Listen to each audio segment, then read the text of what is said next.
Sebanyak 33 provinsi telah menetapkan upah minimum provinsi atau UMP tahun 2023 pada Selasa 29 November 2022.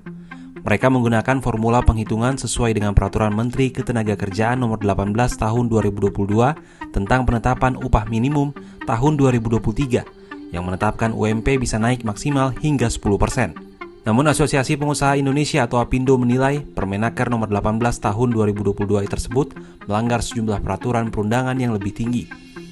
Regulasi itu juga dinilai menimbulkan ketidakpastian yang memperburuk iklim investasi. Hal ini diungkapkan APindo saat berkunjung ke redaksi Harian Kompas Selasa 13 Desember 2022.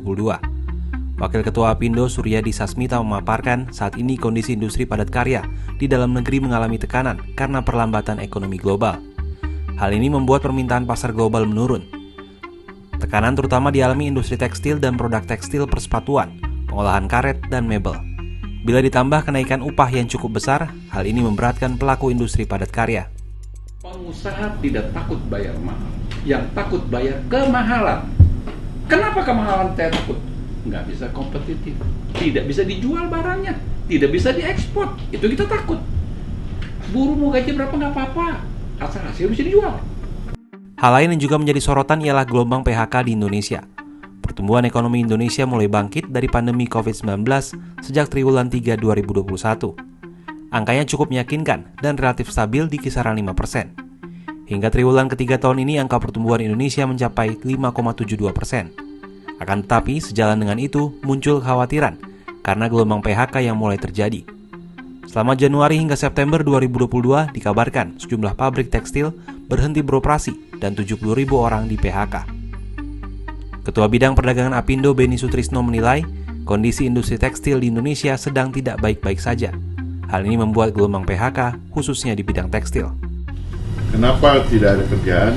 Nah, kita boleh bagi pasar dua, satu ekspor, satu dalam negeri. Pasar ekspor ini memang shrinkage, artinya terjadi inflasi di mana-mana, itu kan mengakibatkan daya belinya turun. Ya memang kalau di tekstil seperti Pak Nurdin ini kan bikin yang middle up value itu masih bisa bertahan. Itu pun juga hanya orderan sampai saya tanya anak baru sampai Maret ya Pak Nurdin ya. Kan kita biasanya setengah tahun udah. Salah satunya pagi 2020. Iya. Kan baru itu. Harusnya 6 bulan itu udah. Kalau yang menengah bawah itu udah gelap. Itu gelap. Sementara itu Wakil Ketua APindo Sinta Kamdani menilai penetapan Permen Nomor 18 Tahun 2022 membuat iklim dunia usaha yang saat ini tidak kondusif menjadi semakin memburuk. Untuk itu APindo siap duduk bersama mencari jalan keluar untuk mengatasi persoalan ini. Nanti let's sit down together, apa buruh di mana, usaha di mana, kita cari tapi jangan ganggu undang-undang, jangan ganggu PP, jangan ganggu formula. Kita carikan itu tadi bentuknya insentif ataukah bentuknya apa, itu yang kita coba. Ngerti gak jalan keluarnya? Jadi untuk tahun ini dengan kondisi yang seperti ini, apa yang bisa kita keluarkan sebagai insentif? Tapi jangan ganggu formula dan jangan ganggu undang-undang dan PP.